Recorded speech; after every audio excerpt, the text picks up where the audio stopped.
आज ହେଉଛି केन्द्र शिक्षा मंत्री तथा सम्बलपुर सांसद श्रीयुक्त धर्मेन्द्र प्रधान 56तम जन्मदिन। तेबे एही अवसर में सम्बलपुर विभिन्न संगठन एवं केन्द्र मंत्री धर्मेन्द्र प्रधान विभिन्न शुभेच्छु मान तरफ आज सकाल 8टा समय सम्बलपुर अधिष्ठात्री देवी माँ समलेश्वरी मंदिर ठारे केन्द्रमंत्री धर्मेन्द्र प्रधान जन्मदिन पालन अवसर में माँ निकट में दीप प्रज्वलन तथा माँ समलेश्वरी निकट में आलती और पूजार्चना करा जायथिला। स्वेच्छासेवी संगठन जागरण धर्मेन्द्र प्रधान फैन क्लब समेत विभिन्न अनुष्ठान प्रतिनिधि माने माँ समलेश्वरी मंदिर ठारे एकत्रित होई केन्द्र शिक्षा मंत्री जन्मदिन में तांकर सुस्थ तथा निरामय जीवन पर प्रार्थना करी पूजार्चना करथिले। एही अवसर में जागरण अनुष्ठान पक्षरु सुधीर रंजन बैधार निज प्रतिक्रिया रखी कहिथिले जे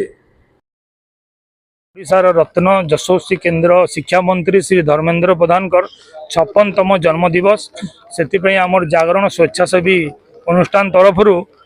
आम जन्मदिन माँ समलेश्वरी ठारे